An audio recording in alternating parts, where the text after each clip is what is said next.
Chapter 8. Echoes of the Past, New Orleans. July 1925. The narrow staircase to Julian Dubois' office creaked under their weight, each step a groan of protest against the humid night. The building, a weathered two-story above a tailor's shop in the French Quarter, smelled of mothballs and old wood, the kind of scent that clung to memories better left buried. Julian led the way, his revolver still in hand, his dark eyes scanning the shadows as he unlocked the door with a key that stuck in the rusty lock. The events at the riverfront warehouse, the vampire's red eyes, the ritual circle, the fire they'd barely escaped, had left him on edge, his nerves frayed like the threads of his borrowed tuxedo. At 35, Julian was no stranger to danger, but the reality of what they'd faced tonight had shaken him to his core. He'd seen a vampire, fought it, and lived to tell the tale, but the cost was a crack in the wall he'd built around his faith. The rosary in his pocket felt heavier now, its beads a reminder of the Catholic upbringing that had once anchored him, now at odds with the supernatural truth he could no longer deny. The memory of the spirit girl from his childhood, her hollow eyes, her whispered voice in the bayou, pressed against him, a ghost that refused to rest. If he was the marked one Mama Zora had warned about, tied to the old magic, then this case was more personal than he'd ever imagined. Celeste Moreau followed close behind, her practical blouse and trousers smudged with ash from the warehouse fire, her auburn hair loose and tangled after losing her cap in their escape. At 28, she was a force of nature, her green eyes still bright with adrenaline, though exhaustion tugged at the edges of her expression. She clutched her notepad like a lifeline, her journalist's instinct to document everything warring with the fear she'd felt facing that creature. She'd seen death before, murders, accidents, the occasional mob hit, but nothing like this. Vampires were real, and they were killing in her city. The story of a lifetime was unfolding before her, but so was the danger of a lifetime.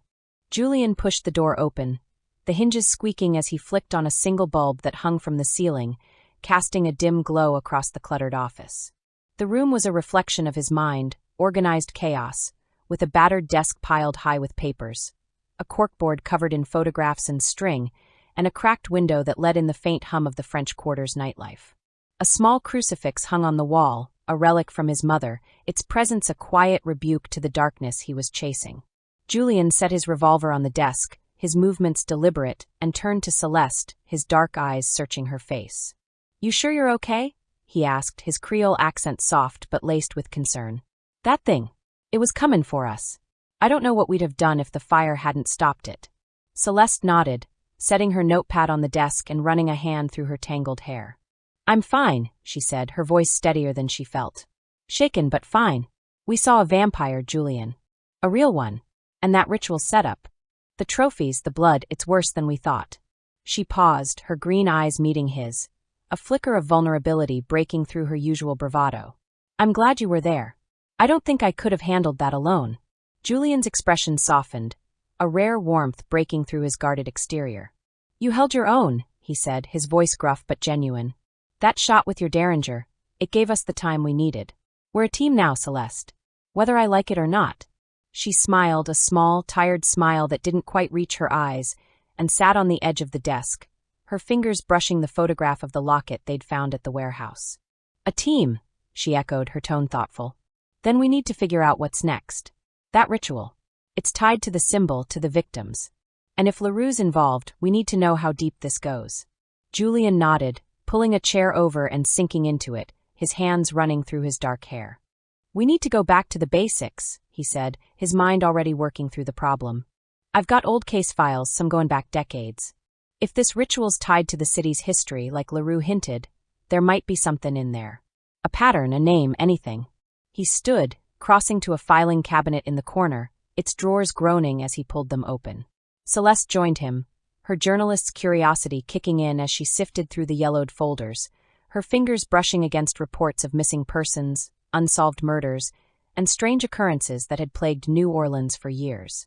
They worked in silence for a while, the only sounds the rustle of paper and the distant wail of a trumpet from the street below, until Celeste pulled out a file labeled 1895, Bayou Disappearances. "Julian, look at this," she said, her voice sharp with excitement as she opened the file on the desk. Inside were newspaper clippings, police reports, and handwritten notes in Julian's father's scrawl. He'd been a detective too, before a bootlegger's bullet took him in 1910.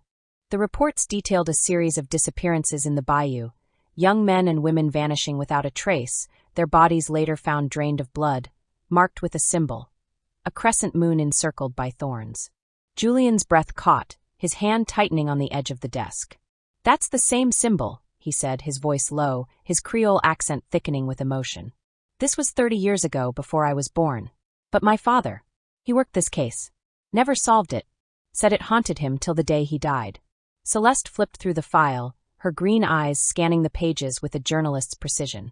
"There's more," she said, pulling out a faded photograph of a ritual circle, identical to the one they'd seen in the warehouse, complete with the same ash markings and bloodstains. A note in Julian's father's handwriting was pinned to the photo. "Suspect, V. LaRue. No evidence. Case closed." "Victor LaRue," Celeste whispered, her voice trembling with the weight of the discovery. "He was a suspect back then 30 years ago. Julian, he doesn't look a day over 40. If he was involved then and he's involved now. He's not human. He can't be." Julian's mind reeled, the pieces falling into place with a sickening clarity. LaRue had been a suspect in his father's case, a case that had gone cold, leaving a trail of bodies in its wake. And now, 30 years later, the same symbol, the same ritual, the same man or creature, was at the center of it all. "He's a vampire," Julian said, the words tasting bitter on his tongue, a truth he could no longer deny.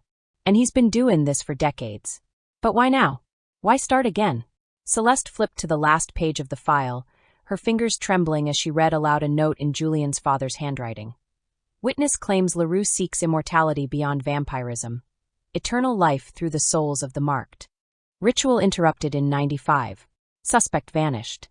She looked up at Julian, her green eyes wide with realization. "The marked. That's what Eloise heard, what Mama Zora warned about.